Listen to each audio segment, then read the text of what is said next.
부동산 시장에 대한 전망인데 변수가 제가 사실은 이 변수를 작성한 거는 작년이에요. 작년인데 거의 다 일일이 말씀드린 거예요. 상승 요인, 공급 부족, 지역별 편차 있다. 유동성, 돈이 넘쳐난다. 지금 이 순간에 돈은 어떻게 넘쳐나느냐? 자산가들이 우리가 지금 이게 경제가 침체된 상황에서도 돈이 없을 것 같지만 부자들이 너무 많고요.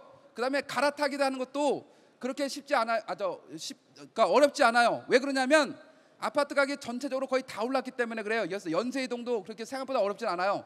아까 마포에 사는 사람이 강남으로 진입하는데 별로 어려움이 없어요. 왜 그러냐면 집을 일단 하나 가지고 있다는 전제하에 마포에서 15억에 팔면 강남 오면 20억인 거예요. 그러면 5억만 더 보태면 되는 거예요. 그 갭은 그대로 갔기 때문에 금액은 커졌지만 이동하는데 무리가 없어요.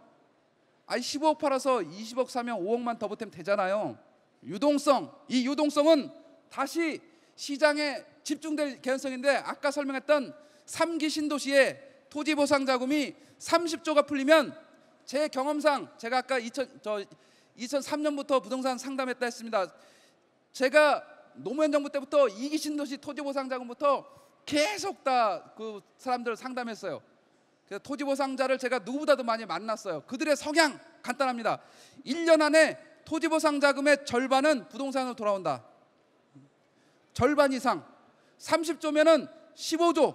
그러면 그들의 목표는 뭐냐? 15조를 가지고 1년 안에 대체 취득을 해야, 물론 투기직은 아닙니다만 취득세 감면 혜택이 있어.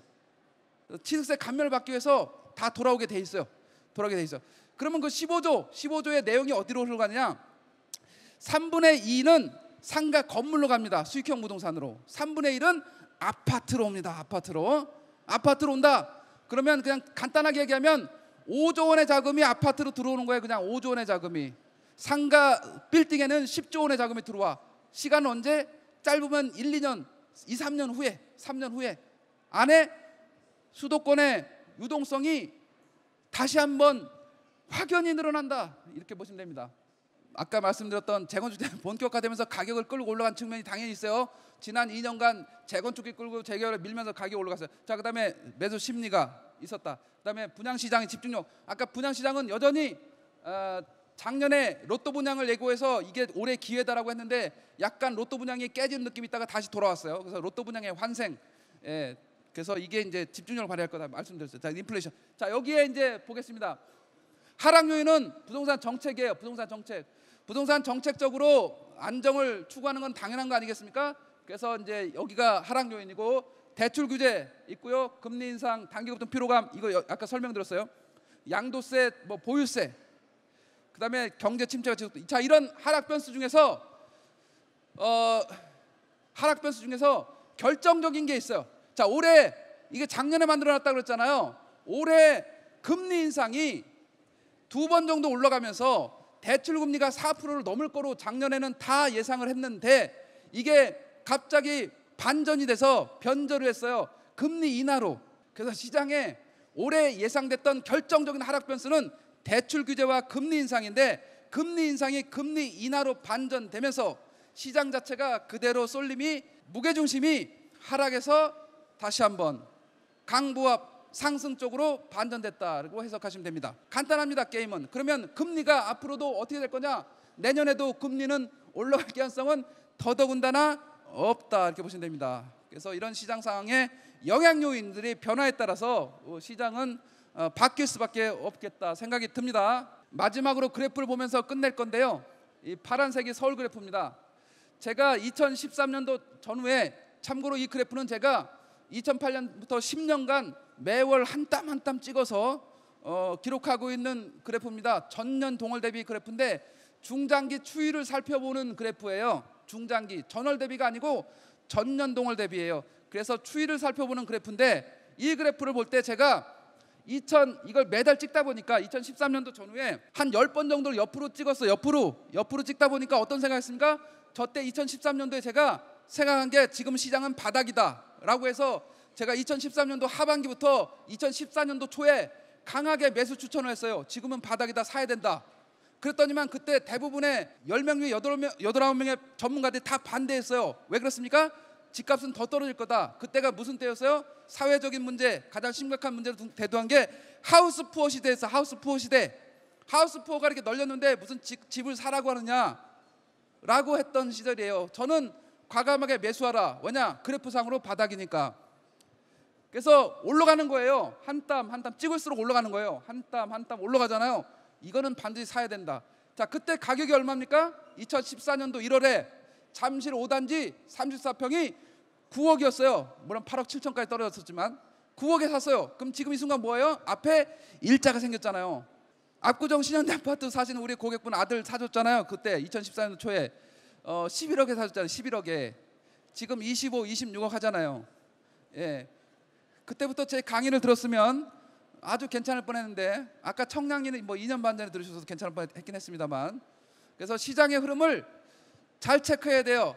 아까 얘기했던 영향 요인, 현재 그래프 상태, 그 다음에 입주 물량, 미분양 아파트 변수를 조합해서 시장의 추이를 예상을 하는데, 이런 것들을 다 조합해서 보게 되면 지금은 여기 와 있어요. 여기 제가 작년 겨울에 12월 달에 강의할 때, 사실은 작년 5, 6월 달에 찍다 보니까 5, 6, 7, 8 이렇게 해서 안정이 됐었어요. 5, 6, 7, 8. 그래서 이제 지금 이제 좀 안정기를 가져오는구나. 이런데 갑자기 불현듯 나타나신 분이 한 분 계셨어요. 여기서는 막 얘기하면 안 되겠구나. 아시죠? 예. 우리 시장님이 나타나셔가지고 여의도 통합 용산 마스터 플랜 이러다 보니까 갑자기 작년 가을에 점프를 하셨어요. 점프를 이 주택 가격이 한 땀 한 땀 짜서 이걸 제가 저런 안테나가 생겼구나. 그래서 이제 저 때부터 제가 다시 전망을 들어갔습니다. 작년 12월에 저 안테나는 제거될 거야 라고 했습니다. 그래서 그 안테나가 제거된 시간이 상반기예요. 제거된 시간이 상반기예요. 그래서 예상대로 적중했어요. 상반기에 안테나가 제거됐어. 그래서 지금부터는 어떻게 전망하냐? 지금부터는 떨어질 만큼 떨어졌다. 어디까지? 작년 5, 6월까지 이렇게 요 선에 와 있어요. 요 선에 와 있어요. 그래서 지금부터는 강보합 형태로 우상향이다 보시면 됩니다. 안타깝지만 또 올라갈 가능성이 상대적으로 높다 이렇게 보시면 됩니다. 이제 제거될 만큼 제거됐기 때문에 그래요. 지금부터는 요 라인으로 갈 확률이 있다. 물론 폭은 크지 않습니다만 완만하게나마 올라갈 가능성이 있다 이렇게 보시면 됩니다. 이제 제거될 만큼 제거됐기 때문에 이 캡이 제거됐잖아요, 그죠? 그게 상황이에요. 이 빨간색은 전세인데, 전세는 주택 가격이 이렇게 올라갈 동안 전세는 안정. 자, 근데 전세 시장의 위기는 언제 온다 그랬습니까? 2년 후에. 이제 정리하겠습니다. 자, 전세가 우리가 한 지난 2, 3년간 이렇게 안정감을 들게 살았어요. 그런데 더 이상 이 안정감은 종료될 확률이 높아요. 지금 상태에서는. 그래서 살짝 이제 전세 시장이 매매 가격을 따라서 이렇게 올라갈 가능성인데, 확실한 연도는 내후년도에. 우리가 지금 전세 계약 쓰면 2년 후에 연장할 때는 우려가 생긴다 이렇게 보시면 되는 게 전세 그래프하고 할 수 있겠습니다.